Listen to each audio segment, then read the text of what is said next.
தமிழன் தொலைக்காட்சி நேயர்களுக்கு வணக்கம். இன்றைய அரசியல் அரங்கம் நிகழ்விற்கு மரியாதைக்குரிய வழக்கறிஞர் திரு சேல்முருகன் அவர்கள் வருகை தந்திருக்கிறார். தமிழ்நாட்டிலே இப்போது நடந்து கொண்டிருக்கிற போராட்டங்கள், அந்த போராட்டங்களை முன்வைத்து சில விளக்கங்களை அவரிடம் கேட்டு பெறுவோம். வணக்கம். வணக்கம் ஐயா, 3 குற்றவியல் சட்டங்கள், இந்த சட்டங்கள் அதில் உள்ள சரத்துகள் என்ன, ஏன் எதிர்க்கிறோம்? தொடர்ந்து வழக்கறிஞர்கள் சிறப்பாக, அதாவது தமிழ்நாட்டில் இருக்கிற வழக்கறிஞர்கள் அதிகமான ஒரு எதிர்ப்பை காட்டி வருகிறார்களே, இதற்கெல்லாம் காரணம் என்னன்னு சொல்லுங்க. இந்த சட்டத்தினுடைய மிக அடிப்படையான விஷயமா இருக்கக்கூடிய எதிர்ப்புக்கு காரணம் அனைத்து ஜனநாயக விஷயங்களையும் இன்னைக்கு இந்த ஒழிச்சு கட்டிக்கிறது. இன்னைக்கு எந்த ஜனநாயக வழிமுறை ஏற்கனவே இருந்த அறக்குறையாக இருந்தது, அதை திருத்தி முழுமையாக்குவதற்கு ஜனநாயகத்தை கொண்டு வருவதற்கு மாறா அது ஒட்டுமொத்தமாக எல்லா இருக்கிற ஜனநாயகத்தையும் ஒழிச்சு கட்டிடுச்சு. இன்னும் சொல்லப்போனால் நேச்சுரல் ஜஸ்டிஸ், இயற்கையான ஒரு நீதின்னு சொல்லக்கூடிய மன்னராட்சி காலத்தில் சொல்லக்கூடிய நீதி முறையை கூட இந்த இடத்துல வழக்கறிஞர்கள் மட்டும் இல்லை, எல்லா மக்களுமே எதிர்க்கப்பட வேண்டிய ஒரு சட்டம். முழுக்க ஜனநாயக விஷயங்களை அனைத்தையும் ஒழிச்சு கட்டியிருக்கு. ஏற்கனவே இருந்த அரைக்குறை ஜனநாயகத்தை கூட முழுமைப்படுத்தி ஒரு ஜனநாயக முறையை கொண்டு வருவதற்கு மாறா இருக்கிற அனைத்து ஜனநாயக உரிமைகளையும் ஒழித்து கட்டி மன்னராட்சியோட கொடுமையான வழிமுறைகளை கொண்டு வந்திருக்கிறது தான் இந்த 3 குற்றவியல் சட்டங்களுடைய நோக்கம். அப்படி என்னங்க அதில் இருக்குது எங்களுக்கு? ஏன்னா மக்களுக்கு, வெளியில் உள்ள பொதுமக்களுக்கு தெரியணும். இதில் 3 சட்டங்கள், 3 சட்டங்களுக்குமே ஒரு இணைவு இருக்கிறது. ஒன்று, தண்டனை முறையே இன்று மாற்றப்பட்டிருக்கிறது. முன்ன பழைய முறையில் பொறுத்தவரையில் ஒரு பொது நெறி இருந்தது. என்ன இருந்ததுன்னா, பழைய குற்றவியல் சட்டத்தில் ஒரு நிரபராதியும் தெரியாமல் தண்டிக்கப்படக்கூடாது என்ற ஒரு உரிமையும் இருந்தது. ஆனால் அது முற்றிலுமாக ஒழித்து கட்டி சந்தேகப்பட்டால் எந்த வகையிலும் சந்தேகப்பட்ட நபர் கூட தப்பிக்கக்கூடாது அப்படின்ற வகையில் இது மொத்தமாக மாற்றி அமைக்கப்பட்டிருக்கு. இதுதான் முதல் பெரிய அடிப்படை மாற்றமே இந்த குற்றவியல் சட்டத்தினுடைய ஒட்டுமொத்தத்தினுடைய மாற்றத்தை உருவாக்கி இருக்கிறது. 2வது, தண்டனை தான் எப்படின்னு பார்த்தோம்னா, அது வழிமுறை, விசாரிக்கிற வழிமுறை கூட ஒரு மன்னராட்சியில் இருக்கக்கூடிய வழிமுறை கூட ஒழித்து கட்டிருக்குது. மன்னராட்சி கூட கொடுமையாக இருக்குது. இன்னும் சொல்லப்போனால் காலனி நீக்கம் சொன்னார். இந்த சட்டத்தை அறிமுகப்படுத்த சொல்ல காலனி நீக்கம், நாங்கள் பழைய காலனியத்தினுடைய அனைத்து விஷயங்களும் நீக்கி இருக்கிறோம், இது சுதந்திர சட்டத்துக்கு ஏற்ற மாதிரி கொண்டு வந்திருக்கிறோம்னு சொன்னாங்க. ஆனால் அன்றைய பழைய காலனிய முறை சட்டத்தை விட இன்னைக்கு கொண்டு வந்திருக்கிற புதிய காலனி முறை சட்டமாக இது இருக்கிறது. முழுக்க முழுக்க இந்த சட்டம் விசாரிக்கிற முறை கூட எந்த வகையிலும் இல்லாமல் ஒழித்து கட்டிருக்கிறது. இன்னும் ஒரு வகையில் சொல்லப்போனால், விசாரிக்கிற முறையில் ஏற்கனவே சிவில் வழக்கில் தான் சொல்லுவாங்க, எஸ்பார்ட்டி எவிடன்ஸ்னு சொல்லுவாங்க, அதாவது ஒருதலைப்பட்சமான தீர்ப்புகள். அது மாதிரி விசாரணை முறையே ஒருத்தர் தேடப்படும் குற்றவாளியாக அறிவித்து விட்டால் அவர்களை எந்த வகையிலும் விசாரணையும் இல்லாமல், அதாவது போலீஸும் ஜட்ஜும் மட்டுமே உட்காந்து விசாரணைகளை ஏற்றி அவர்களை மட்டுமே முடித்து தண்டனையை கொடுத்துடலாம். வழக்கறிஞர் உள்ள இல்லாமல். முன்ன எப்படின்னா, தேடப்படும் குற்றவாளினா அவரை பிடிச்சிட்டு வர வரையும் அந்த விசாரணை முறை தள்ளி வைப்பாங்க. ஆனால் இப்போ அப்படி ஒரு முறை கூட இல்லாத ஒரு நிலை தான் உருவாக்கி இருக்கிறது. இது முழுக்க காலனி நீக்கம் அல்ல, ஒரு புதிய காலனிய வகை சட்டத்தை கொண்டு வந்திருக்கிறது. அதனுடைய நோக்கத்தின் அடிப்படையில் தான் இது பிரதிபலிக்கிறது. அந்த 3வது சட்டம், 3வது சட்டம் சாட்சிய சட்டம். சாட்சிய சட்டத்தை பொறுத்தவரையில் சாட்சிய அதிநியாயம் அப்படின்னு சொல்கிறாங்க. ஆனால் உண்மையிலே அது அதிநியாயமே கிடையாது, நியாயம் இல்லாத அநியாயம் அப்படின்றது தான் இங்கே இருக்கிற மிக சட்டத்தினுடைய மோசமாக இருக்குது. என்னென்னா, விசாரணை முறையில் இருக்கக்கூடிய அனைத்து விஷயங்களையும் எந்த சாட்சியத்தின் அடிப்படையில் கொண்டு வருவதுன்னா இந்த சாட்சிய சட்டத்தில். இந்த சாட்சிய சட்டத்தில் மிக முக்கியமாக விஷயத்தில் நம்ம சொல்லணும்னா, டிஜிட்டலைஸ் ஆகணும்லாம் முன்னெல்லாம் 2ஆம் நிலை சாட்சியங்களாக வச்சுட்டு இருந்ததுலாம் இப்போ முதல்நிலை சாட்சியங்களாக முக்கியத்துவம் தரப்பட்டிருக்குது. அப்படின்னா எந்த ஒரு வீடியோ, ஆடியோ, எந்த மோடியும் இன்றைக்கி முதல்நிலை சாட்சிகளாக வைத்துக்கொண்டு இன்றைக்கி தண்டனையை தர முடியும். அப்படி ஒரு சாட்சிய சட்டத்தை நீ கொண்டு வந்திருக்கிறது மிக ஆபத்தான. மனிதன் 2ஆம் நிலைக்கு தள்ளப்பட்டு 2ஆம் நிலைக்கு தள்ளப்பட்டிருக்கான். அப்போ சாட்சியங்கள் எல்லாமே பார்த்தீங்கன்னா இன்றைக்கி எல்லாமே ஜோடிக்கப்பட்ட சாட்சிகள் தான் அதிகமாக இருக்குது. இப்போ வீடியோ இன்னும் சொல்ல போனால் நடித்து காட்ட சொல்லி தான் போலீஸே வீடியோவே எடுக்கிறாங்க. இப்போ அப்படி நடித்து காட்ட சொன்ன வீடியோவே இன்றைக்கி சாட்சி ஆதாரங்களாக மாறப்போம். எவ்வளோ பெரிய இது மிக அதே போல் சாட்சிகள் விசாரணையை பொறுத்தவரையில் வீடியோ பதிவு செய்யப்படணும்னு சொல்லுது. சாட்சிகள் விசாரணை பதிவு செய்ய சொல்ல பெரும்பான்மையாக அந்த நேரத்தில் கோபத்தில் முன்னமும் பின்னமும் சொல்லுவாங்க. அதே போல் போலீஸ் எப்படி சொல்லணும்னு ட்ரெயின் பண்ணி மிரட்டப்படுற. ஆனால் இதை இப்போ நீங்கள் சாட்சி ஏறும்பொழுது மாற்றி சொன்னாங்கன்னா இந்த வீடியோ ஆதாரத்தை வைத்துக்கொண்டு தண்டனை கொடுக்க முடியும். அப்போ சாட்சிய சட்டங்கள் கூட அதுக்கு ஏதுவாக இன்றைக்கி எல்லாத்தையும் மாற்றிருக்கிறாங்க. அதாவது தான் ஒரு முதல் நிலையில் சொன்ன மாதிரி தான், இந்த எந்த வகையிலும் சந்தேகப்படும் நபர் கூட தப்பித்து விடக்கூடாது, தண்டனை தருவது தான் நோக்கமாக இருக்கணும். இதை தெளிவாக அமித்ஷா பாராளுமன்றத்தில் சொல்லியிருக்கிறார்.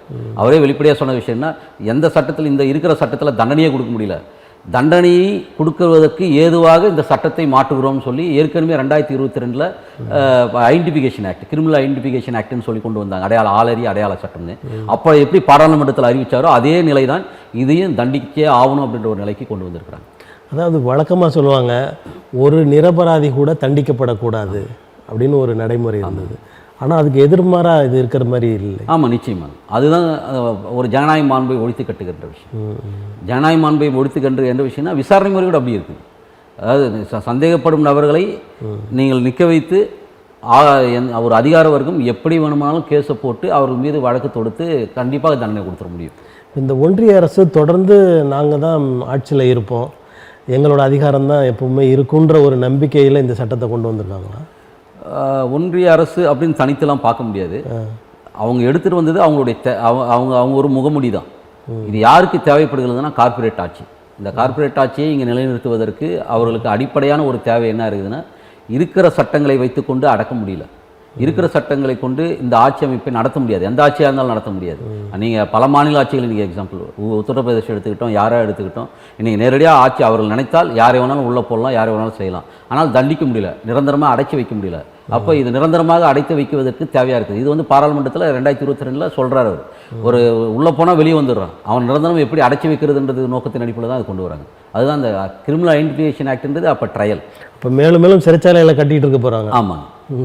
இந்த சட்டம் மட்டும் இல்லை, இந்த சட்டம் ஏற்றப்பட்ட அதே காலத்தில் 7 சட்டம் கொண்டு வந்திருக்கிறாங்க. அது ப்ரெஸ் ஆக்ட்லையும் அதில் இருக்குது. இந்த ஊடக சட்டத்தையும் திருத்தி ஊடக சட்டத்துக்கும் சுதந்திரம் இல்லாத பண்ணிட்டாங்க. இப்போ அதை எந்த விசாரணை முறையில் கொண்டு வராங்கன்னா அதையும் இந்த விசாரணை முறையில் தான் கொண்டு வராங்க. அன்றைக்கி ஊடக சட்டம் திருத்தினாங்க, டெலிகிராஃப் ஆக்ட் திருத்தினாங்க, போஸ்டல் ஆக்ட் திருத்தினாங்க, இப்படி பல 7 சட்டங்கள் திருத்துறாங்க. இந்த 7 சட்டமே பாராளுமன்றத்தில் விவாதம் இல்லாத செஞ்சுருக்கிறாங்க. அதாவது அந்த 140க்கு மேலான எம்பிகளை வெளியேற்றி விட்டு கரெக்டாக டிசம்பர் 12 அப்போது அது மஞ்சள் புகை குண்டு வீச்சு பிரச்சனைக்காக அங்கே எல்லாம் குரல் எழுப்பும் பொழுது குண்டுகட்டாக மொத்தம் பேரும் வெளியேற்றி விட்டு எந்த விசாரணை இல்லாமல் 12ஆம் தேதி வந்ததை 20ஆம் தேதியே டிசம்பர் 20ஆம் தேதியே கை தூக்கி இந்த சட்டத்தை நிறைவேற்றுறாங்க. இந்த நாட்டினுடைய ஒவ்வொரு குடிமகனுடைய அசைவுகளை தீர்மானிக்கின்ற சட்டம் இது. எல்லாரும் ஏதோ ஸ்பெஷல் ஆக்ட் கிடையாது. இது அனைத்து மக்களுக்கும் பொதுவான ஒரு சட்டத்தை சாதாரணமாக வந்து ஒரு குரல் வாக்கெடுப்பின் மூலமாக தேர்ந்தெடுக்கப்பட்டு முடிச்சிட்டாங்கன்னு சொல்கிறாங்க. அது உடனடியாக அவசரமாக 25ஆம் தேதி குடியரசுத் தலைவரால் வந்து அங்கீகாரம் உடனடியாக அவசரமாக ஏழாவது அதாவது தேர்தல் முடியல, அரசு அமையல, எதுவுமே அமையல, முன்கூட்டியே வந்து இது அமல்படுத்தப்படும் சொல்லி அறிவிக்கிறாங்க. இதுவே மொத்த ஆரம்பத்திலிருந்து கடைசி வரையும் அனைத்தும் அரசியல் சட்ட விரோதமாக இந்த அரசு அறிவிக்கிறாங்க. இதில் இன்னொரு வேடிக்கையான விஷயம் என்னென்னா, ஆகஸ்ட் மாதம் முதல் நிலை இதை கொண்டு வந்தாங்க. இந்த சட்டத்து 3 சட்டத்தினுடைய முதல் இது கொண்டு வந்தாங்க. ஆனால் அதுக்கு வந்து நாடாளுமன்ற இது கூட்டுக்குழுக்கு அனுப்புகிறாங்க. அப்போ அந்த ஸ்டாண்டிங் கமிட்டி என்ன முடிவு பண்ணுதுன்னா பல மாற்றங்களை சொல்லுது. மாற்றங்களை என்னென்ன சொன்னாங்க, எதை நீக்கணும், எதை வச்சேன்னு சொல்வதற்கு மாறா அதை சொல்கிறதுக்கு, ஏன்னா அதுலேயும் ஒரு விவாதம் இருக்குது. ஏன் நீக்க சொன்னாங்க, அப்போ எதுக்கு என்ன செய்கிறாங்கன்னா அப்படியே தூக்கி போட்டுட்டு புதுசாக ஒரு சட்டத்தை வைக்கிறாங்க. அப்போ புதுசாக இன்னொரு தடவை அறிமுகப்படுத்துறாங்கன்னா மீண்டும் நிலைக்குழுக்கு அனுப்பி ஒழுங்குபடுத்தி தான் திருப்பி குடியரசுத் தலைவருக்கு போன எல்லாம். ஆனால் இதுலையும் மோசடி செஞ்சுருக்கிறாங்க. இதுதான் ஒரு ஃபேசிச ஆட்சியினுடைய அனைத்து அம்சங்களையும் அடக்கிய ஒரு சட்டத்தை, எந்த வழிமுறையும், ஒரு சட்டத்தை ஏற்றுகின்ற அனைத்து வழிமுறையும் இல்லாமல் எடுத்து வந்திருக்கிறாங்க. அது உள்ள இருக்கிற சட்டமாவது ஏதாவது தேருமானா எதுவுமே தேராது. 3ல் 2 பாகம் பழைய பிரிவுகள், 3ல் 1 பாகம் புதிய பிரிவுகள், அனைத்தும் ஏற்கனவே இருக்கிற பயங்கரவாத சட்டத்துக்காக ஸ்பெஷல் ஆக்டில் எங்கெங்கெல்லாம் எதெல்லாம் இருந்ததோ அனைத்தையும் எடுத்து வந்து இந்த சட்டத்துக்குள்ளே சேர்த்துருக்குறாங்க. இவங்க எதுவும் ஜனநாயகப்படுத்தலை. இன்னும் எதெல்லாம் பயங்கரவாதமாக இருந்ததோ அதெல்லாம் மக்கள் தலையில் கட்டியிருக்கிறாங்க. இன்னும் சொல்லப்போனால் எல்லா மக்களையும் பயங்கரவாதிகளாக பாவித்து அதுக்கான விசாரணை முறைகளை உருவாக்கியிருக்கிறாங்க. இதுதான் மோசமான விஷயம். அதாவது வெள்ளையருடைய ஆட்சியில் அவங்களுக்கு சாதகமாக சில ஆட்கள் இருந்து வேலை செஞ்சது மாதிரி இப்போ கார்ப்பரேட்டுக்கு இந்த ஆட்சி வேலை செய்யும். கண்டிப்பாக வெள்ளையராட்சி காலத்தில் அதான் நம்ம கட்டபொம்மன் வசனம் கூட பார்த்துருக்கோம். வழக்கமாக எந்த நாயை கொள்வதென்றாலும் விசாரித்து தான் கொள்வேன். இவங்க விசாரிக்கவே கொள்றதுக்கு ரெடி ஆகிட்டாங்க. அதோட மோசமாயிடுச்சு. ஒரு பிரிட்டிஷ்காரன் ஆட்சியை விட இன்னும் இந்த இப்போ புதிய வகைப்பட்ட இந்த ஆட்சி முறை அதை விட மோசமான காலனி முறையை கொண்டு வந்திருக்கிறதே தவிர எந்த வகையிலும் அன்றைக்கி இருந்த சொல்கிற விஷயம் கூட இன்றைக்கி கிடையாது. அந்த அளவு கூட அச்சப்படாமல் இந்த மக்கள் மீது சுமத்திட்டு இன்றைக்கி இதை அமுல்படுத்துறதுக்கு தயாராகிட்டாங்க. என்ன வேடிக்கை என்றால் எலெக்ஷன் டைமில் இதை யாரும் பேசல, எந்த எதிர்கட்சிகளும் பேசல. காங்கிரஸ் கூட இதை வாபஸ் வாங்குறன்ற லிஸ்ட்டில் இது இல்லை. அதுக்கு என்னங்க காரணம்? அவங்களும் அதில் இருக்காங்களா? இப்போ யார் ஆட்சிக்கு வந்தாலும் அதை பயன்படுத்திக்கலாம் தான். ஏன்னா ஒரு சில திட்டங்கள் சொல்லுவாங்க, அந்த திருத்தங்களை திருத்திட்டு போட்டுக்கலாம். அதுதான் இப்போ காங்கிரஸ் அறிக்கையோட சொல்லக்கூட அதுதான் சொல்லியிருக்குது. சட்டம் பரவாயில்ல, மாற்றம் வரவேற்க தகுந்தது தான். அதில் ஒரு சில திருத்தங்கள் சரியாக இல்லை, அதை திருத்திட்டு இருந்தோம்னா சரியாக இருக்கும். அதில் வந்து தனியாக சட்டம் கொண்டு வந்திருக்கலாம், அதிலே அமெண்ட்மெண்ட் கொண்டு வந்திருக்கலாம். அதாவது நீங்கள் புதுசாக எடுத்துன்னு வந்து பெரிய பூதாகாரமாக்குறீங்க, அது சைலண்ட்டாக உள்ள சொருவி ஏதாவது ஒரு பெரிய சட்டமாக மாற்றிருக்கலாமே அப்படின்ற ஒரு இது ப. சிதம்பரம் சொல்கிறாரு. இப்போ இருக்கிற அரசியல்வாதிகள் இந்த கார்ப்பரேட் நிறுவனங்களுக்காக தான் வேலை செய்கிறாங்களே தவிர பொதுமக்களுக்காக வேலை கட்டாயமாக இல்லை. இன்னைக்கு ஏன் அப்படின்னா இன்றைக்கி இருக்கிற நெருக்கடி, இந்த கிரைசிஸ், இந்த பொருளாதார நெருக்கடியின் மூலமாக இன்றைக்கி ஆட்சி அமைப்பு முறையில் பழைய வழியில் ஆள முடியாது. அப்போ பழைய வழியில் ஆள முடியாத போது புதிய வகையில் இன்றைக்கி இருக்கிற டிஜிட்டலைஸ் ஃபார்மில் எப்படி வந்து செய்கிறது. ஏற்கனவே இருக்கிற ஃபார்மில் வந்து சுரண்ட போனால் ஒவ்வொரு இடத்துலையும் தடுக்கிறாங்க. 2000 ஒவ்வொரு சட்டமாக மாற்றி கொண்டு வந்துருக்காங்க. முதல்ல ஃபினான்ஸ் ஆக்ட்லாம் எல்லாம் மாற்றிட்டாங்க. கம்பெனி ஆக்ட், ஃபினான்ஸ் ஆக்ட் இப்படிலாம் மாற்றிட்டு காங்கிரஸ் ஆட்சியும் ஒரு ஸ்பெஷல் ஆக்டாக மாறாங்க. ஏற்கனவே MRTP ஆக்ட் இருந்தது, அதை மொத்தம் ஒழிச்சு கட்டி காம்படிஷன் ஆக்டாக மாற்றினாங்க. அதன் மூலமாக இங்கே இருக்கிற பெரிய இப்போ அதானிகள் பெரிய அளவுக்கு வளர்ந்துட்டாங்கன்னா MRTP ஆக்ட் ஒழிச்சு கட்டணும் தான். அதை ஒழிச்சு கட்டுறதுனால யார் ஒன்றும் ஏகபோகத்தை அரசாங்கத்தினுடைய மொத்த சொத்தும் ஒருத்தர் வாங்கிக்கலாம், எந்த தடையும் கிடையாது. அப்போ ஏகபோகத்தை உருவாக்குவதற்கென்றே அன்றைக்கி உருவாக்கப்பட்ட சட்டங்கள் ஒவ்வொன்றா திருத்தி கொண்டு இன்றைக்கி கடைசியாக மக்கள் பொது சட்டங்களில் கை வைத்திருக்கிறார்.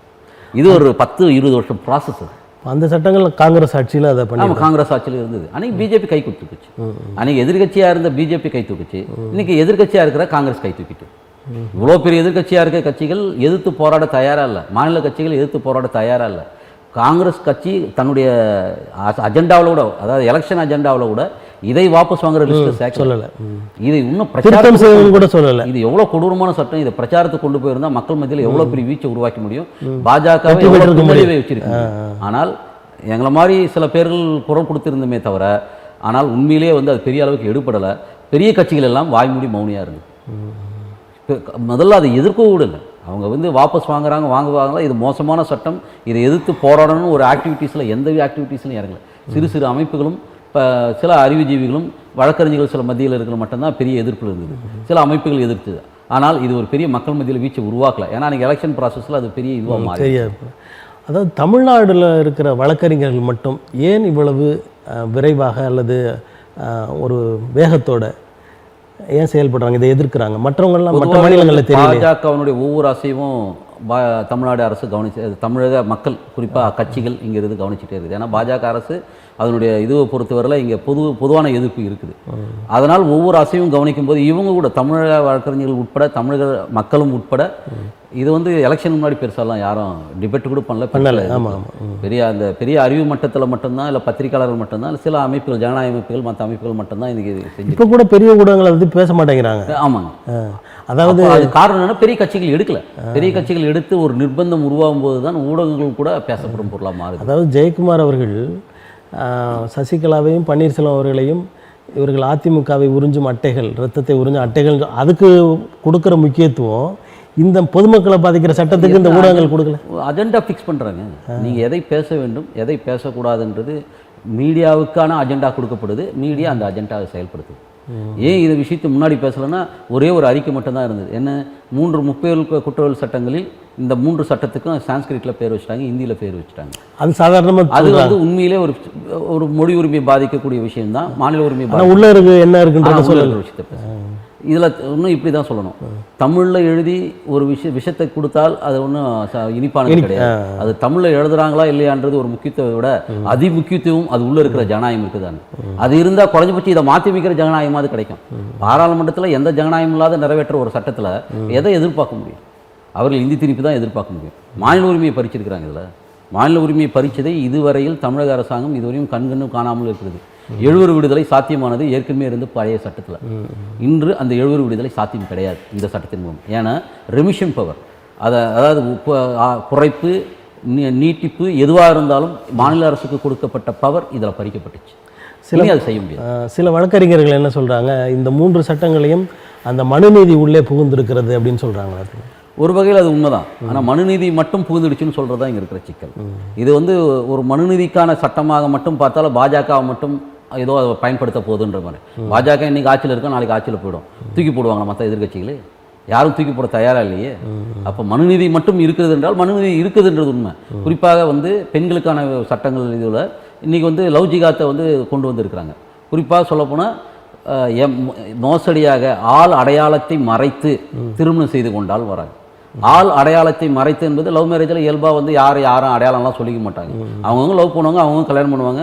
பல பேருக்கு மதம் தெரியாது, பல பேர் சாதி தெரியாது, இயல்பாகவே காதலிச்சு கல்யாணம் பண்ணிப்பாங்க. இது ஆள் அடையாளத்தை மறைத்து திருமணம் செய்தால் அவர்கள் மீது தண்டனை அப்படின்னு சொன்னால் இது பொது சட்டம். அப்போ கம்ப்ளைண்ட் யார் கொடுக்குறது? யார் வேணாலும் கொடுக்கலான்னு அர்த்தம். ஒரு கம்ப்ளைண்ட்டில் ஒரு ஃபேமிலி ஆக்டில் வந்து அந்த பாதிக்கப்பட்ட நபர் கம்ப்ளைண்ட் கொடுப்பாங்க. இது பொதுவாக போட்டுக்கிட்டு யார் கம்ப்ளைண்ட் கொடுக்குறதுனே எதுவுமே இல்லாமல் யார் வேணாலும் கம்ப்ளைண்ட் கொடுத்துட்டு இது ஆள் அடையாளத்தை மறைச்சி பண்ணியிருக்கிறாங்கன்னு சொல்லலாம். ஏற்கனவே லவ் ஜிகாத் ஆவண கொலைகள் பயங்கரமாக நடந்து கொண்டு இருக்கிற வேலையில் அவங்க அப்பா அம்மா வந்து நான் தான் கார்டியனு அப்படின்னு இந்த கம்ப்ளைண்ட் கொடுத்துட்டு போயிட்டே இருப்பாங்க. அப்போ இதுதான் ஒவ்வொரு இடத்துலையும் பூத்துது. அதே போல் கும்பல் கொலை வழக்கு, இந்த கும்பல் கொலை வழக்கிலையும் எல்லா அம்சத்தையும் சேர்த்துட்டு மதத்தை மட்டும் நீக்கிட்டாங்க. அதாவது கும்பல் கொலையில் சாதி ரீதியாக, மன ரீதியாக, இன ரீதியாக எல்லா இதுவும் சொல்லிட்டாங்க. அதில் ஒரே ஒரு இட ரீதியாக கூட போட்டுட்டாங்க. மத ரீதியாக அப்படின்ற வார்த்தை இல்லை. அதர்ஸ் அப்படின்னு ஒரு கேட்டகரி கொடுத்துக்கிறாங்க. அந்த அதர்ஸில் சேர்க்கலாம், சேர்க்காமே போகலாம். இப்போ உங்கள் மதத்தை வச்சு என்ன தகராறு, என்ன குழப்பம் வேணாலும் பண்ணாலும் அந்த தண்டனையும் கொடுக்கலாம். இப்போ வந்து கும்பல் கொலையில் அந்த செக்ஷன் போட முடியாது. மத ரீதியாக அப்படின்னு சொல்கிறது வந்து அங்கே பெரிய எதுவும் எடுப்படாது. இப்போ மத வெறியர்கள் கூட சொல்ல முடியாது. இப்போ மத வெறியர்கள்னு சொல்ல முடியாது. அந்த அளவு ஒவ்வொரு இடத்துலையும் அவர்களுக்கான பாதுகாப்பு கொடுக்கப்பட்டிருக்கு. அது இதுதான் இங்கே இருக்கிற மிக முக்கியமான இது சொல்லும்போது மனு நீதியாக பார்க்கப்படுது.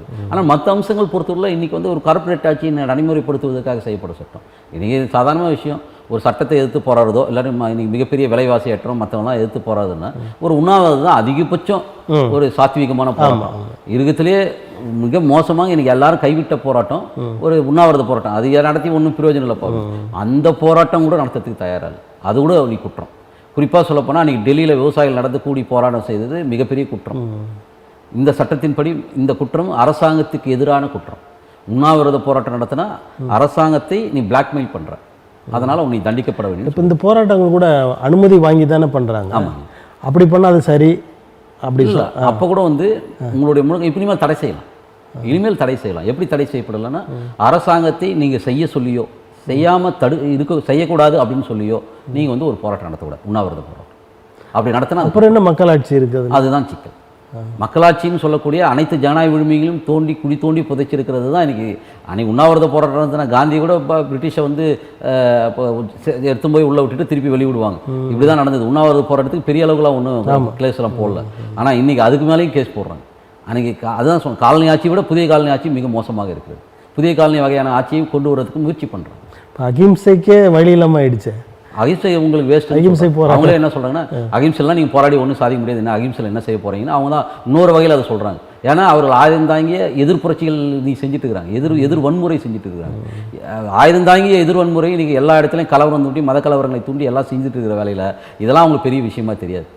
அதுதான் இன்றைக்கி இருக்குது. இப்போ அகிம்சையை தடுக்கும்போது அந்த ஆயுதம் தாங்கியோ அல்லது போராட்டம் வேறு மாதிரியான போராட்டங்களை மக்கள் எடுக்க மாட்டாங்கன்ற என்ன நிச்சயம்? நிச்சயமா இது வந்து இப்போ எல்லாமே கூட சேர்ந்துச்சுன்னு தான் பிரச்சனை. இது ஏற்கனவே அதாவது எழுதப்படாத சட்டங்களாக பல ஆர்ப்பாட்டங்கள் பல விஷயங்கள் தடுக்கப்பட்டிருக்கு. இதுதான் மிக மோசமான விஷயம். ஆர்ப்பாட்டம் வகைகளில் கூட அவங்க நினச்சா கொடுப்பாங்க, நினைக்கலாம் தடுத்துருவாங்க. பெரும்பான்மையாக தடுக்கப்படுது. இன்றைக்கி அது வந்து சட்ட ரீதியாகவே மாறிப்போச்சு. முன்ன வந்து காரியங்கள் இது சட்ட ஒழுங்கு பிரச்சனை வரும், இந்த பிரச்சனை வருங்க அப்படிலாம் சட்ட ரீதியாகவே தப்புங்க, அது நடத்தக்கூடாதுங்க. உண்ணாவிரத்துக்கு போய் பர்மிஷன் சட்ட ரீதியாக உனக்கு அனுமதி கிடையாது, எப்படி நடத்த முடியும்? அப்படி இப்போ நடத்தினா கேஸ் போடுவோம், அவ்வளோதான். அப்போ ஒரு நடத்த விட்டுட்டு ஒரு கேஸை போட்டு அவங்களை இழுத்தடிச்சு அலக்கழிச்சு நாளைக்கு எதுவும் போராடாதீங்க, யார் எதுக்கும் போராடாதீங்க. இதான் அவங்க சொல்கிறேன். நான் எதை வேணாலும் செய்வேன், எதுவும் நீங்கள் போராடக்கூடாது.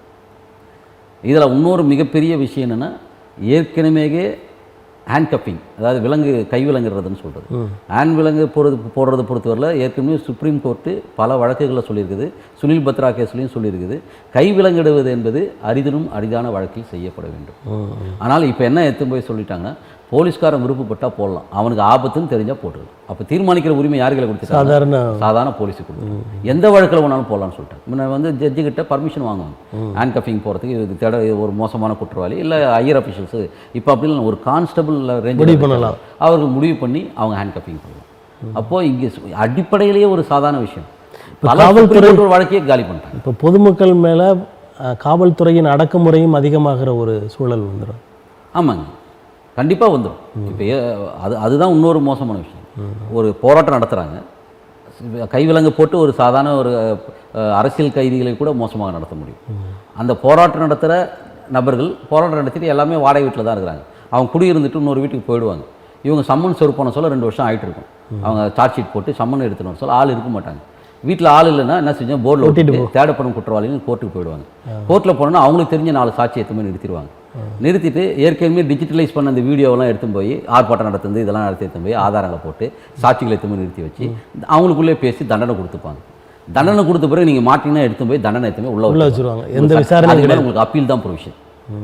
மீதி ட்ரையல் நடத்துறதுக்கு ப்ரொவிஷனே கிடையாது. அப்போ இதோட ஒரு மோசமான ஒரு எப்படி ஆட்சி ஒரு ஒரு அரசியல் வாழ்க்கைகளை எப்படி கேவலமாக நடத்த போகுதுன்றது தான் முக்கியம்.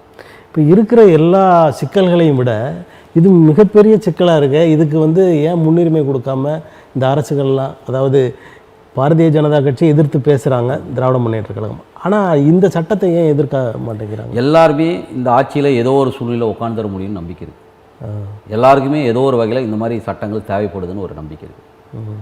ஏன்னா எல்லாருமே ஆட்சி செய்ய போகிறாங்க. எல்லாருமே இன்றைக்கி ஆட்சி முறை ஜனநாயகமாக நடத்த முடியாது. ஏன்னா இன்றைக்கி நிலைமை அப்படி இருக்குது. யாருமே மக்கள் நலத்தின் அடிப்படையில் அரசெல்லாம் நடத்தலை, கார்ப்பரேட் நலத்துலேருந்து தான் அரசை நடத்திட்டு இருக்கிறாங்க. அப்போது இவர்களெல்லாம் மாறும்போது இவர்களை கையில் வச்சுக்கிற உரிமை எனக்கு வேணும். நானாக பார்த்து அப்படி போய்க்கோ இப்படி வந்துக்கோ அப்படின்னு சொன்னால் வரலாம். அதை தாண்டி உங்களுக்கு எந்த உரிமையும் கிடையாது. இப்போ ஒன்றியத்தில் 2 பெரிய கட்சிகள் அதிகாரம் பொருந்தியவை, காங்கிரஸ், பாரதிய ஜனதா. அது மாதிரி மாநிலங்களில் 2 கட்சிகள் தான் இருக்கும். ஆமாங்க. மற்ற கட்சிகள்லாம் ஏன் இது கையில் எடுக்கல? சிறிய கட்சிகள் குரல் கொடுக்குது, ஆனால் பெரிய அளவுக்கு இல்லை. பெரிய கட்சிகள் ஆட்சியில் இருக்கிறது. ஏதாவது ஒரு கட்டத்தில் இந்த 5 வருஷம்னா இன்னொரு 5 வருஷத்துக்கு வர போகிறாங்க. ஏன் கேரளாவில் இருக்கிற கம்யூனிஸ்ட் கட்சிகள் உட்பட, வெஸ்ட் பெங்காலில் இருக்கிற கம்யூனிஸ்ட் கட்சிகள் உட்பட, ஏற்கனவே இருந்த கம்யூனிஸ்ட் கட்சிகள் உட்பட பல்வேறு கம்யூனிஸ்ட் கட்சிகளும் கூட பயங்கரவாத சட்டத்தெல்லாம் ஏற்றாமலாம் இல்லையே. அங்கே இருக்கிற கம்யூனிஸ்ட் கட்சிகளை போராடுறவங்களாம் ஒடுக்காமலாம் இல்லையே. இந்த அரசு இந்த கட்டமைப்பை ஜனநாயகப்படுத்துவதற்கு மாறாக இப்படி தான் ஆள முடியும்னு ஒரு நிலைமைக்கு வந்த பிறகு வேறு வழி கிடையாது. இன்றைக்கி நெருக்கடியை எப்படி தீர்த்துக்கிறது? மக்கள் எழுந்து போராடுறாங்க, விலைவாசி உயர்வுன்னு கேட்குறாங்க. நான் அதுக்கான திட்டங்கள் தீட்டணும், நான் திட்டம் தீட்ட முடியாது. அப்போ நான் வேறு வழி இல்லை, போராடுறவங்களை அடக்கி வச்சுட்டு தான் நான் ஆட்சி அமைப்பேன். அப்போ அடக்கி வைக்க சொல்ல எப்படி அடக்கி வைக்கிறது? இன்னும் முன்னுக்கும் இப்போயும் என்ன வித்தியாசம்னா, அப்போ ஏதோ கத்திக்கிட்டு போ, ஏதோ ஒன்று வழியில் நீங்கள் துடிச்சிட்டு போ, இன்னைக்கு கத்தக்கூடாது, வழியில் கூட துடிக்கக்கூடாது, சைலண்ட்டாக போயிடும். இதுதான் இன்றைக்கி இருக்கிற மிகப்பெரிய மோசமான நிலைமை. இதுதான் ஃபேசிச ஆட்சிக்கான ஒரு அடிப்படை. ஃபேசிச ஆட்சி பாஜக நடத்துதுன்றது இன்றைக்கி மத்திய அரசில் தலைமை தாங்கி நடத்துது. அதே கொள்கை தான் எல்லா மாநில அரசும் நடத்துது. யாரும் கொள்கை வேறுபாடெல்லாம் ஒன்றும் கிடையாது. பொருளாதார கொள்கையில் இந்த கார்ப்பரேட் கொள்கையில் எந்த மாறுபாடும் கிடையாது. இந்த கார்ப்பரேட்டில் அந்த கார்ப்பரேட்லாம் இன்னொரு கார்ப்பரேட். பெரும்பான்மையாக இன்றைக்கி இருக்கிற மேஜர் தீர்மானிக்கக்கூடிய ஒரு 5 கார்ப்பரேட்டுகள், ஒரு 5-6 கார்ப்பரேட்டுகள் இன்றைக்கி ஒட்டுமொத்தமாக இந்தியாவில் இருக்கிற எல்லா மாநிலத்திலும் விரவி கிடக்குது. அவங்களுக்கு தான் இன்றைக்கி அதிகாரங்கள் போயிட்டுருக்குது, அவங்களுக்கு தான் இன்றைக்கி எல்லா டெண்டரும் போயிட்டுருக்குது. அப்போ அவர்கள் தான் மொத்தமாக தீர்மானிக்கிற சக்திகளாக மாறுது. இதில் போதாத வரைக்கும் இன்றைக்கி வெளிநாட்டு கம்பெனிகள், குறிப்பாக அமெரிக்காவினுடைய ஒட்டுமொத்த கம்பெனிகளும் இன்றைக்கி உள்ளே நுழைஞ்சிருக்குது. அவருடைய ஒட்டுமொத்த பொருளாதாரம் இங்கே 100% எல்லாத்தையும் திறந்து விட்டாங்க. இன்றைக்கி அந்நிய முதலீடுகள் மொத்தமாக 100% திறந்து விட்ட பிறகு வேலைவாய்ப்புகள் பயங்கரமாக இருக்குது.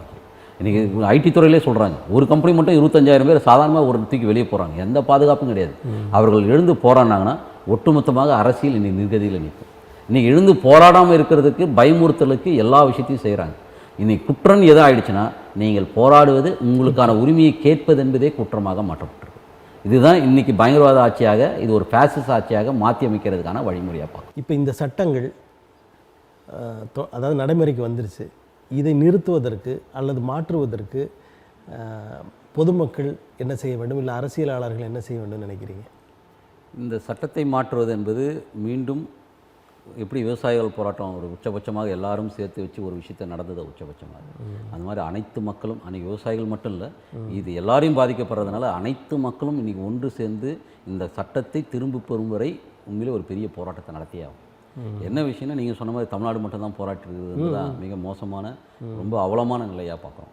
இந்த நிலைமை மாறணும்னா உண்மையிலே எல்லா மற்ற இடத்துலையும் போயிட்டு இது விஷயத்தை பேசப்படணும். பெரும்பான்மையாக இது ஒரு அரசியலாக ஏதோ தனித்து பேசுகிறாங்க. அரசியல் விஷயம் இல்லை, இது ஒட்டுமொத்தமாக மக்களுக்கு ஒரு ஜனநாயக சம்பந்தப்பட்ட விஷயம். ஒட்டுமொத்தம் மக்கள் வாழ்கின்ற உரிமையை பற்றி பற்றின விஷயம். அரசியல் அமைப்பு சட்டத்தை குழித்தோண்டி, மறைமுகமாக குழித்தோண்டி புதைக்கிற விஷயம். அரசியலமைப்பு சட்டத்தை மாற்றணும்னு அவசியம் இல்லை. அரசியலமைப்பு சட்டத்தை வைத்துக்கொண்டே இன்றைக்கி எல்லா விஷயத்தையும் மூடு விழா நடத்திட்டு வருது. இதுவரையும் உச்சநீதிமன்றங்கள் கொடுக்கப்பட்ட அனைத்து உரிமைகளையும், அந்த உச்சநீதிமன்ற தீர்ப்புகளை எல்லாம் கிடப்பில் போட்டுட்டு இன்றைக்கி அந்த தீர்ப்புகளுக்கு மாறாக இன்றைக்கி சட்டம் இயற்றப்பட்டிருக்கு. எந்த விஷயமும் அதில் இந்த சட்டத்தை எடுத்துகிட்டு போனோம்னா எதுவுமே செய்ய முடியாது. சாதாரண விஷயங்க. தமிழக அரசாங்கம் இதை அமுல்படுத்துறதுக்கு முன்னாடி அவங்க ஒரு நடைமுறைப்படுத்துறதுக்கு ஜியோ பப்ளிகேஷன் போட்டு இந்த சட்டம் தமிழக அரசை ஏற்றுக்கொள்ளுதுன்னு சொல்லி நடைமுறைப்படுத்திட்டு செய்யணும். அது கூட செய்யலைங்க. இது முழுக்க அரசியலமைப்புக்கு விரோதமானது. நடைமுறைப்படுத்தவே முடியாதுங்க. நடைமுறை எப்படி படுத்துனாங்கன்னே தெரியல. ஏற்கனவே நம்ம பார்த்தோம். இப்போ தமிழ்நாடு அரசு அதை ஒத்துக்கொண்டதா? அது எப்படி செய்கிறாங்கன்னே புரியல. மோட்டார் வெஹிக்கிள்ஸ் ஆக்ட் இருக்குது, அவங்க போட்டாங்க. யாருக்கு எது வேணுமோ அந்தந்த மாநில அரசுகள் அதை இம்ப்ளிமெண்ட் பண்ணுறதுக்கு போட்டாங்க. அது கூட இது செய்யலாம். இம்ப்ளிமெண்டேஷன் எப்போ நாங்கள் இது தமிழக அரசாங்கம் எப்போ ஏற்றுக்குச்சு, எப்போ அதை அமல்படுத்துறதுக்கான இது போட்டுச்சு, எதுவுமே தெரியல. ஏன்னா இது காவல் சட்டம் என்பது தமிழக இதுவில் இருக்குது, மாநில உரிமையில் இருக்குது. மாநில உரிமையில் பட்டியலில் இருக்கக்கூடிய ஒரு சட்ட ஒழுங்கு பிரச்சனைக்கான இது போலீஸ் ஆக்டில் இருக்கிற விஷயத்த அந்த போலீஸ் துறையே எடுத்து போய் இப்போ மத்திய அரசுக்கிட்ட விட்டுட்டு மௌனமாக பார்த்துட்டு இருக்குது. இது எப்படி அமல்படுத்துதுன்னே தெரியல. அப்போ மாநில பட்டியல் இருக்குது, மத்திய பட்டியல் இருக்குது, பொதுப்பட்டியல் இருக்குது. இது மாநில பட்டியல் இருக்கிறது இவ்வளோ மோசமாக நடத்தப்பட்டால் அப்புறம் இதெல்லாம் மாநில உரிமைக்கு போராடுற கட்சின்னு எப்படிங்க சொல்ல முடியும்? அவ்வளோ மோசமாக நடக்குது, எப்படி அமுல்படுத்த முடியும்னு சொல்ல முடியல. இப்போ தான் ஒரு அறிக்கை, ஒரு கமிட்டி போடுறாங்க, எப்படி அமுல்படுத்துனீங்க முதல்ல? மாநில பட்டியல் இருக்கிறது மாநில அரசு அங்கீகாரம் பண்ணி அது இது பண்ணியிருக்கணும், ஆனால் பண்ணலையே. இன்றைக்கி அதே சட்டத்தில் தான் எல்லாத்தையும் போட்டுட்டுருக்காங்க, அதில் தான் ட்ரைனிங் கொடுத்துட்ருக்காங்க, அதில் தான் ஜட்ஜஸ் தீர்ப்புகள் இப்போ வந்து ஆரம்பிச்சிட்டாங்க. அந்த சட்டத்தின் அடிப்படையில் தான் இப்போ மனுவே தாக்கல் செய்யணும். இதுதான் இன்றைக்கி இருக்கிற அவலமான நிலை. உள்ளே விட்டுட்டு அதுக்கப்புறம் அதுக்கு கமிஷன் போட்டு என்ன பண்ணாங்க? இப்போ எல்லாமே விட்டுட்டாங்க. இப்போ நடைமுறை எல்லாமே நடைமுறைக்கு விட்டுட்டு பின்னாடி வந்து கத்துறதா இருக்குது. இது இப்போ சில நேரங்களில் எல்லாம் இப்போ எதிர்க்கிறவங்களாம் கண் துடைப்பி 4 நாள் கட்டிட்டு போனோம், கத்தலாம் நம்மளாம் மதிக்க மாட்டாங்கன்னு சொல்லி கத்துறாங்களான்னு தெரியும். அவ்வளோ நடிப்புகளாக இருக்குதான்னு தெரியும். இப்போ அண்டை மாநிலம் அது ஒரு பொது உடைமை கட்சி சார்ந்து அந்த அரசு இருக்குது, பினராயி விஜயன் அவர்கள். அவங்க இதை பெருசாக எடுத்து போராட்டங்கள் எதுவும் பண்ணலையா? அரசியல் ரீதியாக மற்ற விஷயங்கள்லாம் மற்ற மாநிலங்கள் போராடுற மாதிரி அவங்களும் போராடுறாங்க. அவங்களோட இம்ப்ளிமெண்டேஷனுக்கு என்ன எனாக்ட்மெண்ட் இது பண்ணியிருக்கிறாங்கன்னு தெரியல. மாநில அரசு இது நாங்கள் இது அமலுக்கு கொண்டு வரோம், இந்த வரிதில் கொண்டு வரோன்னு எப்போ பப்ளிகேஷன் பண்ணாங்க, என்ன பண்ணாங்கன்னு தெரியல. எஃபெக்ட் அதான் சொன்னேன், இங்கேயே இப்படி இருக்குது, அங்கேயும் அப்படி தான் இருக்குது. பெரும்பான்மை எல்லாருக்குமே ஒரே ஒரு கொள்கை தான், கார்ப்பரேட் கொள்கை தான். அவங்களும் ஒன்றும் கார்ப்பரேட் கொள்கைலாம் ஒன்றும் வித்தியாசம் இல்லை. அவங்க தேர்தல் அறிக்கையிலே சொன்னாங்க, நாங்களாம் கார்ப்பரேட்டுக்கு எதிர்த்து நாங்கள் என்னையுமே சொல்லலையே, ஒருத்தருக்கே கொடுக்காதுன்னு சொன்னோம், அவ்வளோதான் அப்படின்ட்டு. ஸோ ஒருத்தருக்கோ 2 பேருக்கோ 3 பேருக்கோ இன்றைக்கி இருக்கிற இயற்கை வளங்களை மொத்தம் அரசாங்கத்தினுடைய சொத்துக்களை மொத்தம் அவர்களுக்கு கொடுக்குறதும் முடிவு பண்ணியாச்சுன்னா மொத்தம் முடிஞ்சு போச்சு. ஆமாம், அரசாங்க சொத்துனாலே எல்லாம் பொதுமக்களுக்கு உரித்தான சொத்து தான். ஏற்கனவே கட்டமைக்கப்பட்டது, அவங்களுடைய வழியில் கட்டமைக்கப்பட்டது. ஆமாம், அதை எதுவுமே இன்றைக்கி கார்ப்பரேட்டுகளை எல்லாம் ஒப்படைச்சிட்டு இருக்கிறாங்க. இயற்கை சொத்துக்கள் மொத்தமே இன்றைக்கி கார்ப்பரேட்டுகளை ஒப்படைச்சிட்டு இருக்கிறாங்க. அப்படி இருக்கும்போது எப்படி வந்து இன்றைக்கி சட்டங்கள் இருக்க முடியும்? அதுதான் இன்றைக்கி எந்த அரசாக இருந்தாலும் அப்படி தான் இருக்குது, மக்களாக இருந்தாலும் அப்படி தான் இருக்கிறாங்க. மக்கள் பொறுத்தவரையில் இன்றைக்கி பழைய எதிர்ப்பு நிலை இல்லை, கட்டமைக்கப்பட வேண்டிய இடத்துல இருக்கிறாங்க. கிட்டத்தட்ட வந்து இங்கே ஆளுங்கட்சிகள் முழுக்குமே வந்து என்ன லாபத்தின் அடிப்படையில் செயல்படுறதுன்னு வந்துச்சு. இப்போ மக்களே வந்து கட்சிக்கு வரணுமா, என்ன என்ன என்ன தருவீங்க, என்ன வரும் அப்படின்னு கேட்குற எல்லாமே இருக்குது. ஆனால் கான்ட்ராக்ட்லாம் 60-40 60-70-30 ஆயிடுச்சு. அந்த இன்னொரு பெரிய செக்டார், இதுதான் பெரிய செக்டார் வந்து ஒரு அவநம்பிக்கையில் இருக்குது. யாரை நம்பி போகிறது? எல்லாருமே கட்சிகளுமே இப்படி தான் இருக்குது, எவனை நம்பி நம்ம பின்னாடி போகிறது அப்படின்ற ஒரு பெரிய செக்டார் இருக்குது. அதை நம்பிக்கை பெறுவதற்கு பெரிய அளவுக்கு போராட வேண்டியது இருக்குது. ஆனால் இன்றைக்கி நிலைமையை பொறுத்தவரை இந்த சட்டத்தை வாபஸ் வாங்க வேண்டும் என்றால் அனைத்து கட்சிகளும், ஆனால் குறிப்பாக இதை எதிர்க்கின்ற அனைத்து கட்சிகளும் ஒன்றிணைந்து போராடுகின்ற சூழ்நிலை உருவாகணும். அதற்கு யார் பெரிய அளவுக்கு இருக்கிறாங்களோ அவங்க முன்முயற்சி எடுக்கலை. இன்றைக்கி சிறிய கட்சிகள் தான் அந்த முன்முயற்சியை எடுத்துகிட்டு இருக்கு.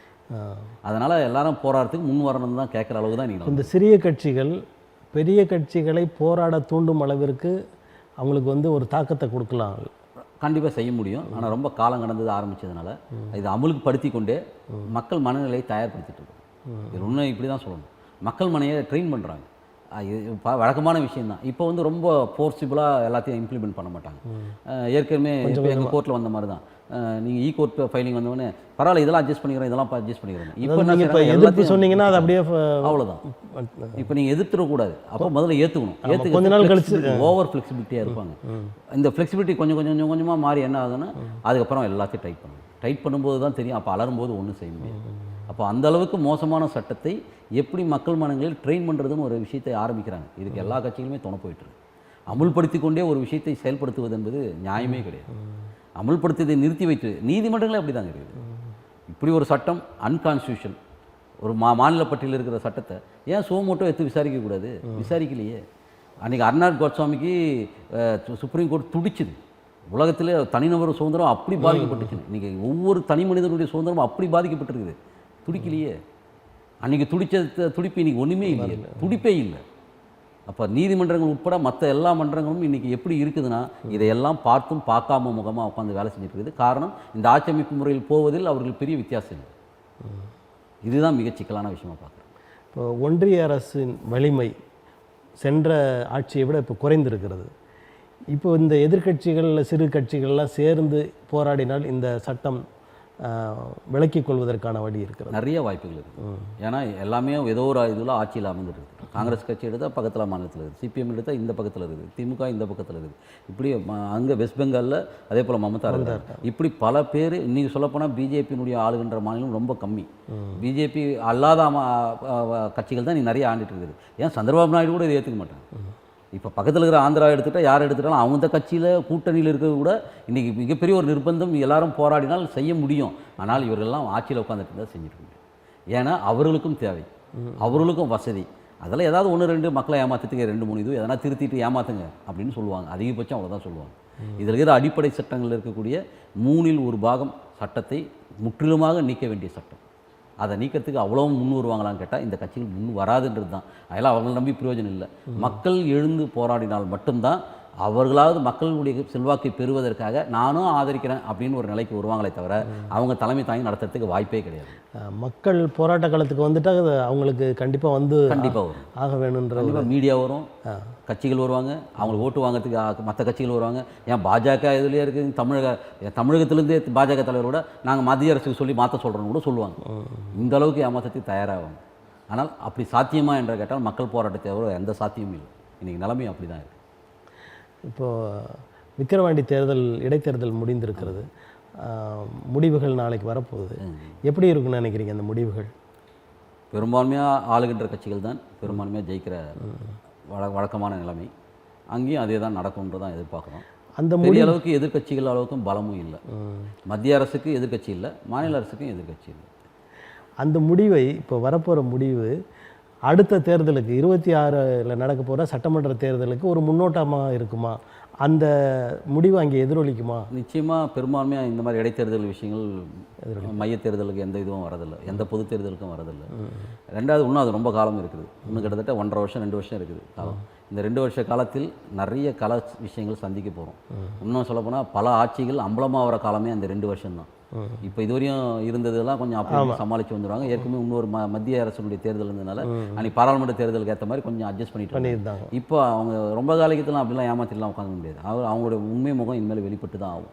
அந்த உண்மை முகத்தினுடைய வெளிப்பாடுகள் இந்த 2 வருஷத்தில் பிரதிபலிக்கும் போது அது தேர்தலில் எப்படி பிரதிபலிக்கும்னு சொல்ல முடியாது. இப்போ கார்ப்பரேட்டர்களுக்கு உதவியாக இருக்கிற இந்த பெரிய கட்சிகள் இருக்கிறாங்க, அதுக்கு அடுத்த நிலையில் இருக்கிற சிறிய கட்சிகள்லாம் மக்களுக்காக போராடுறவங்களாக இருக்கிறாங்க. கண்டிப்பாக அதுலேயும் கூட பொது உடைமை கட்சிகள் பார்த்தோன்னா மக்களுக்காக தான் செயல்படுகின்றன.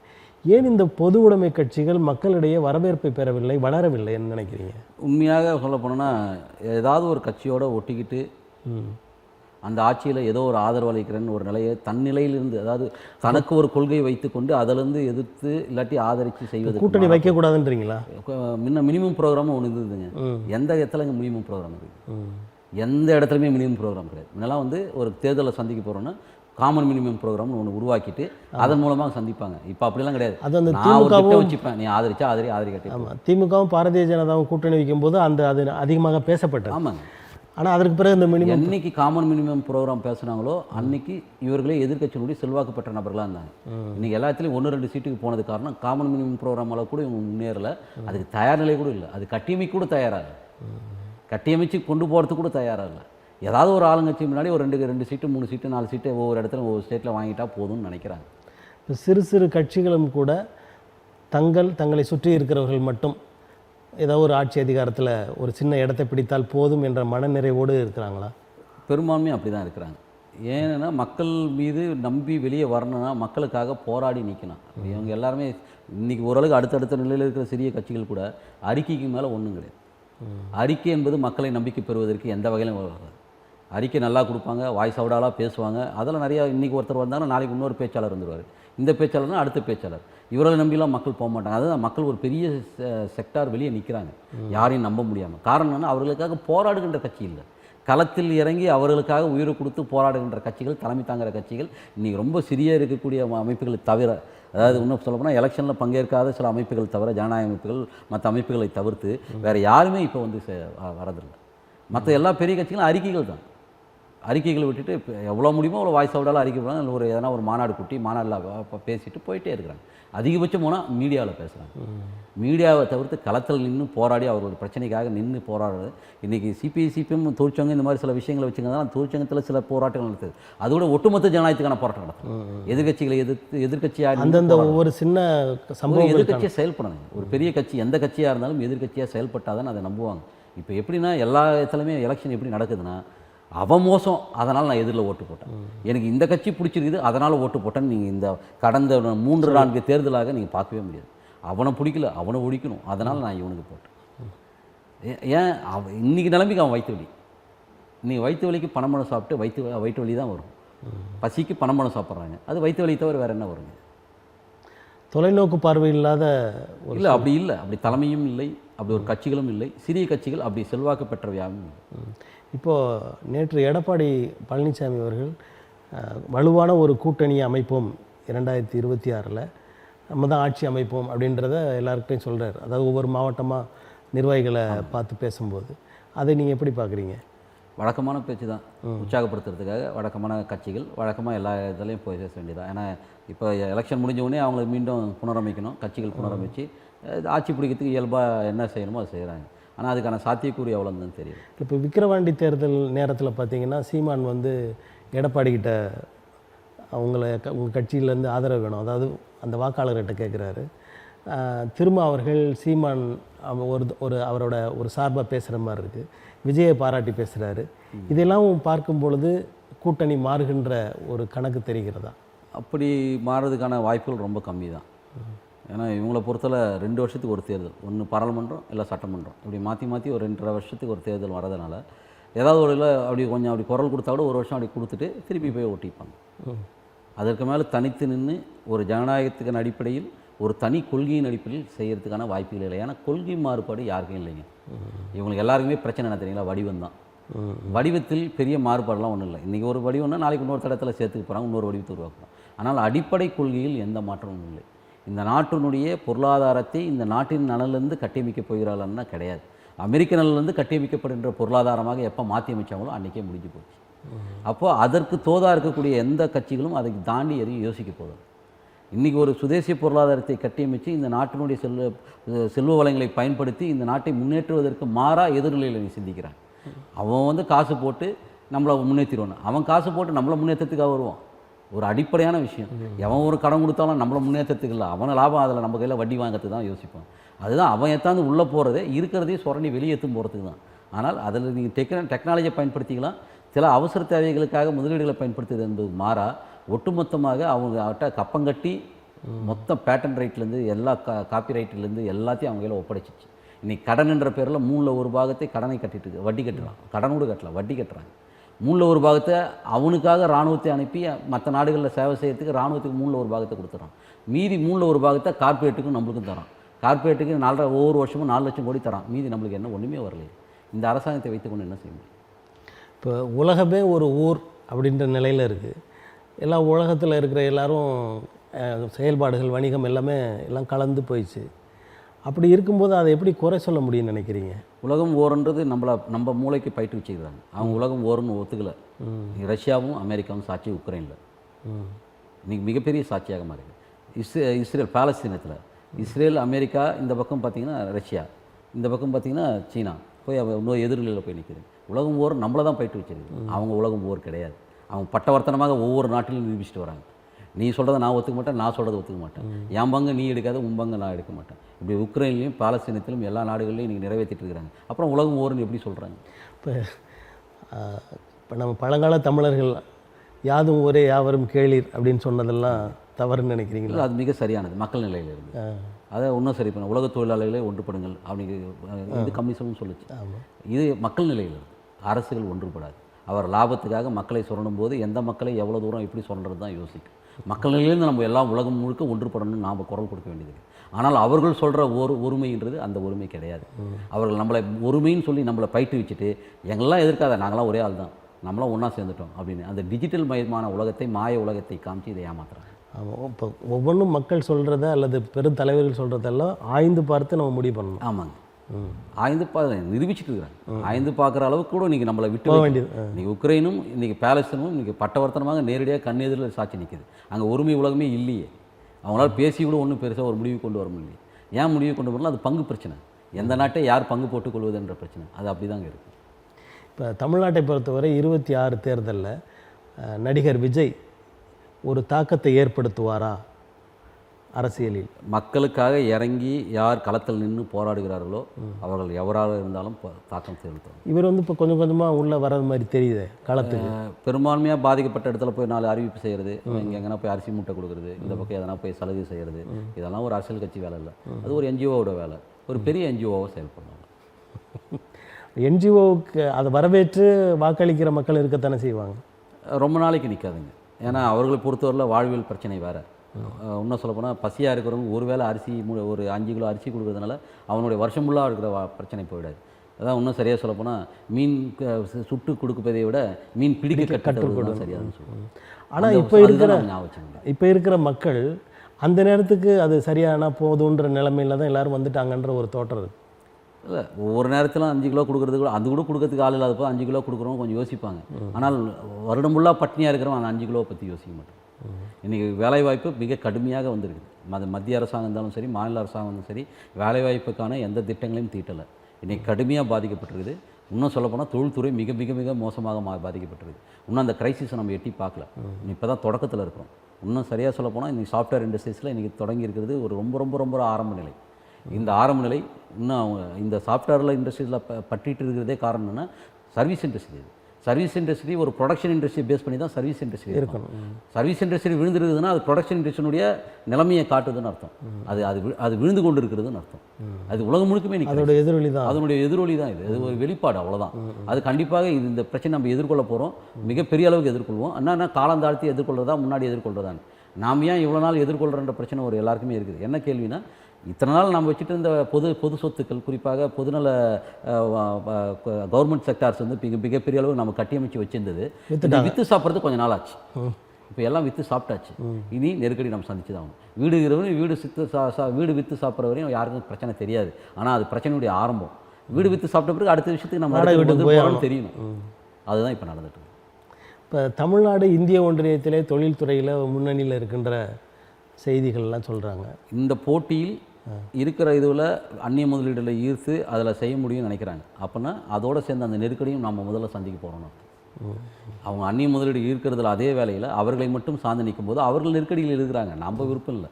அவர்கள் நெருக்கடியில் இருக்கும்போது அந்த நெருக்கடி நாம் சுமந்து தான் ஆகணும். நம்மையும் பாதிக்கும். அவங்களுக்கு நெருக்கடி ஆச்சுன்னா நம்மளுக்கு நெருக்கடி தான். அதில் இது முதல் நிலையில் இருக்குது அந்நிய முதலீடுகளை உருவாக்குறதுக்கு. அதனால் பார்க்குறதுக்கு முதலீடுலாம் இருக்கிறாங்க, எல்லாரும் வராங்க போகிறாங்கன்னு சொல்லலாம். ஆனால் நெருக்கடியில் விழும்போது மிக வேகமாக விழும். இப்போ நாங்கள் திராவிட மாடல் ஆட்சியில் வந்து மிக சிறப்பாக செயல்பட்டு வருகிறோம் அப்படின்னு சொல்லி மக்களுக்கு இந்தந்த நல்ல காரியங்கள்லாம் செய்கிறோம். அதாவது உரிமை தொகை இந்த மாதிரி விஷயங்கள்லாம் திராவிட முன்னேற்றங்கள்லாம் சொல்லிகிட்டு இருக்காங்க. இந்த திட்டங்கள்லாம் மக்களோட பொருளாதாரத்திற்கு உகந்ததாக இருக்குமா அல்லது அதுக்கு எதிர் விளைவுகளை ஏற்படுத்துமா? அது ஏதோ திராவிட மாடல் அரசு கொண்டு வந்து தான் நினச்சிக்காதீங்க. எல்லா மாநில அரசும் நீ செஞ்சிட்ருக்கு. இதில் முன்ன பின்ன இருக்கும், அவ்வளோதான். ஆனால் எல்லா இதுவும் ஏதோ இவங்க மூலையிலேருந்து உதிச்ச விஷயமும் இல்லை. இது ஏற்கனவே WHO உட்பட UN உட்பட அவங்க சொன்னதுன்னா மிகப்பெரிய வறுமை கோட்டுக்கு கீழே இந்தியா இருக்குது. அவர்களுக்கான திட்டங்களை குறைஞ்சபட்சம் இது திட்டங்களை நீங்கள் நிறைவேற்றி ஆகணும். இந்த வறுமையில் இருந்ததுன்னா மிக மோசமாக பாதிக்கப்படும். ஆகையால் இந்த மாதிரி திட்டங்களை தீட்டுன்னு சொல்லி ஏற்கனவே UN ரிப்போர்ட்டும் WHOவும் ஏற்கனவே அறிக்கை கொடுத்துருக்குது. அதன் அடிப்படையில் மத்திய அரசாங்கம் ஒத்துழைக்குது செய்யுது. மத்திய அரசாங்கம் இல்லைன்னா எப்படிங்க காசு கொடுக்கும்? இப்போ மிகப்பெரிய வறுமையில் எல்லா நாடுகளை விட நம்ம சொல்கிறோமே ஆப்பிரிக்கா நாடுகளை விட மோசமாக இந்தியா வறுமை கோட்டின் கீழே போயிட்டுருக்குது. தனிநபர் வருமானத்தில் மிக மோசமாக பாதிக்கப்பட்டிருக்குது. நம்மளை ஏமாற்றிட்டு இருக்கலாம். அதை எல்லாருமே சொல்கிறாங்க. அதை பொருளாதார நிபுணர் எல்லாருமே தனிநபர் வருமானத்தில் நம்ம கீழே இருக்கணும். ஆனால் இந்தியா வளர்கிறது 5வது இடத்துல இருக்கிறதெல்லாம் சொல்கிறாங்களா? அது சந்தை உற்பத்தி அல்ல. பொருளாதாரத்தில் பாப்புலேஷன் இங்கே அதிகம், இங்கே சந்தையினுடைய ரொட்டேஷன் அதிகம். இன்னும் 2வது பொருளாதாரம் கூட வரலாம். இன்னும் நிறைய பொருளை விற்கிறதா இருந்தால் இன்னும் கூட 2வது பொருளாதாரம் கூட வரலாம். ஆனால் ப்ரொடக்ஷனில் எங்கே இருக்கிறோம்? அந்நிய முதலீட்டில் எங்கே இருக்கிறோம்? வாங்கும் திறன் இருந்தால் அப்போ வந்து செல்வாக்காக இருக்கிறோன்னு தான் அர்த்தம் பொருளாதாரத்தில். அது எப்படின்னா மற்ற நாடுகளினுடைய பாப்புலேஷனில் கணக்கெடுக்கும் போது அவன் 4 நாடுகளை விற்கிறத நம்ம ஒரே ஒரு மாநிலத்தில் விற்றுட்டு போயிடலாம்.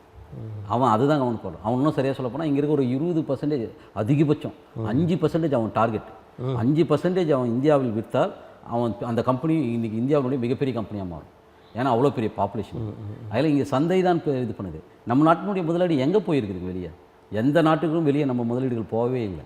எல்லா முதலீடும் உள்ளே தான் வந்துருக்குது. அப்போ நம்மளது வெளியே இதனுடைய லாபங்கள் வெளியே போயிருக்குது. முதலீடு தான் வந்துட்டுனா இங்கே சும்மா இல்லை, இதனுடைய லாபங்கள் வெளியே போயிடுறாங்க. அப்போ இதை பற்றி பேசுறதுக்கு யாரும் தயாராக இல்லை. அப்போ ஒட்டுமொத்த முதலீடுகளை பற்றி பேசாமல் 5வது பொருளாதாரம் 6வது பொருளாதாரம் இப்படி வாய்தாளங்களை பேசியவனால் மக்களை ஏமாற்றிட்டு இருக்க முடியும். அந்த 5வது பொருளாதாரம் தான் வறுமையிலையும் இன்றைக்கி மிகப்பெரிய வேலைவாய்ப்பின்மையிலும் தள்ளி இருக்குது. இன்னொரு சொல்லலாம், இந்த 5வது பொருளாதாரத்தினுடைய ஒட்டுமொத்த வருமானம் இன்றைக்கி மிக சிலரின் கையில் குவிந்து இருக்குதுன்னு சொல்லலாம். இன்றைக்கி ஏற்றத்தாழ்வு பார்த்திங்கன்னா இந்தியாவுக்குள்ளேயே ஒட்டுமொத்த மதிப்பீட்டில் பெரிய காசு இருக்கலாம், ஆனால் இந்த ஏற்றத்தாழ்வு மிகப்பெரிய அளவுக்கு இன்றைக்கி மாறி இருக்குது. மலைக்கும் மடுவுக்கும் இல்லாமல் இன்றைக்கி இமயமலைக்கும் கீழே இருக்கிற பழைய பள்ளத்தாக்குக்கும் மாறி இருக்குது. இந்த வித்தியாசத்தை பற்றி பேசவில்லை என்றால், இன்னும் சரியாக சொல்லப்போனால் ஒரு உடலில் ஒரு சில பாகங்கள் மட்டும் வீங்கினா யானைக்கால் தான் சொல்லுவாங்க, அது பேர் வளர்ச்சின்னு சொல்ல மாட்டாங்க. இவங்க யானைக்காலை வளர்ச்சின்னு சொல்லிட்டு இருக்கிறாங்க. இப்போ இந்திய ஒன்றியத்தை பொறுத்த வரைக்கும் தமிழ்நாடு ஒரு முன்னேற்ற பாதையில் இருக்கிறது. அது மற்ற மாநிலங்கள் பாதிக்கப்பட்டாலும் தமிழ்நாடு பாதிக்கப்படாது, தன்னை தகவமைத்து கொள்ளும் அப்படின்ற ஒரு நம்பிக்கை உங்களுக்கு இருக்கா? நிச்சயமாக கிடையாது. ஏன்னா இன்றைக்கி இருக்கிற சாஃப்ட்வேர் இண்டஸ்ட்ரியில் வேலை இழந்தவர்கள் தமிழகத்தில் சேர்ந்தவங்களும் இருக்கிறாங்க, தமிழ்நாட்டை சேர்ந்தவர்களும் இருக்கிறாங்க. இங்கே இருக்கிற பிரான்ச்சஸ் உட்பட எல்லோரும் வெளியேற்றிருக்குது. அந்த ஒரு கம்பெனியை வெளியேற்றுதுன்னா அவங்க எல்லா இடத்துலேருந்து தான் வெளியேற்றுறாங்க. 2009 ஆரம்பித்து இன்றைக்கி தொடர்ச்சியாக வெளியேற்றம் நடந்து கொண்டே இருக்குது. புதிய ஒரு 100 பேர் வெளியேற்றினாங்கன்னா ஒரு 20-30 பேர் உள்ள இன்டேக் பண்ணிட்டு தான் இருக்கிறாங்க. இது ஒரு சுழற்சி. ஆனால் இதில் சேதாரம், மிகப்பெரிய சீரழிவு மக்களை சார்ந்து நிற்குது. இவங்க தான் பாதிக்கப்படுறாங்க. 4 பேர் தூக்கி போட்டு அவங்க வறுமையில் தள்ளுறதும் 2 பேர் வெளியிலேருந்து தூக்கிறதும் ஒரு பெரிய மாற்றம் கிடையாது. தொடர்ந்து அதாவது ஜிஎஸ்டியை பலர் எதிர்க்கிறார்கள், சிலர் அதை ஆதரிக்கிறார்கள். ஜிஎஸ்டி தொடர்ந்து இருக்க வேண்டும் என்றெல்லாம் பேசுகிறாங்க. சில நேரங்களில் அந்த வரி விதிப்பு வந்து கூட்டுறாங்க, சில நேரத்தில் குறைக்கிறாங்க. இந்த மாதிரியான குழப்பங்கள்லாம் இருக்குது. இந்த ஜிஎஸ்டி முறை சரிதானா? கண்டிப்பாக இது வந்து நமக்கானதே கிடையாது. அது திட்டமிட்டு கொண்டு வரப்பட்டது. எல்லாமே சிங்கிள் விண்டோ சிஸ்டத்தின் அடிப்படையில் கொண்டு வரப்பட்டது. நான் இன்னும் சொல்லப்போனால் நம்மளுக்காக கொண்டு வரப்பட்டதில்லை, கார்பரேட்டுக்காக கொண்டு வரப்பட்டது. அவன் எல்லா இடத்துலையும் போய் ஒவ்வொரு மாநிலத்துக்கிட்டையும் ஒவ்வொரு டிபார்ட்மெண்ட்டுக்கிட்டையும் போய் நான் எல்லாத்தையும் அனுமதி வாங்கி வரியை கட்டி இந்த மாதிரிலாம் செய்யணும் அவசியம் இல்லை. எனக்கு சிங்கிள் விண்டோவில் இருக்கணும். இது அவனுக்காக கொண்டு வரப்பட்டது. 2வது, மக்கள் மத்தியில் எல்லாருக்கிட்டையும் தனித்தனியாக வரியை வைத்து செய்ய முடியாது. மொத்தமாக ஒரு வரியை போட்டு மொத்தமாக எடுக்கும். அதாவது வெள்ளையர்கள் வணிகம் பண்ண வந்து நாட்டை பிடிச்சது அதே தாங்க வரி. இந்த வரி முழுக்கமே பார்த்திங்கன்னா மக்களை திட்டமிட்டு அதிகபட்சமாக சுரண்டுவதற்கான ஏதுவான வழிமுறை. முன்னெல்லாம் பார்த்திங்கன்னா நம்ம செலவு பண்ணிவிட்டு டேக்ஸை கட்டுவோம். இப்போ டேக்ஸை கட்டிட்டு நீங்கள் செலவு கணக்கு காட்ட முடியாது, அப்படியே எடுத்து கொடுத்தோம். இப்போ எனக்கு ஒன்றும் அதிக வருமானம் கிடையாது, டேக்ஸ் கட்டிட்டு நான் எப்படி திருப்பி வாங்குறது? எனக்கு குறைஞ்சபட்ச வருமானம் தான், குறைஞ்சபட்ச செலவு செய்ய போகிறேன். அந்த செலவு நான் திருப்பி வாங்குறதுக்கான வாய்ப்பே இல்லை, ஆனால் கட்டாயமாக நான் கட்டி கொண்டு இருக்கிறேன்.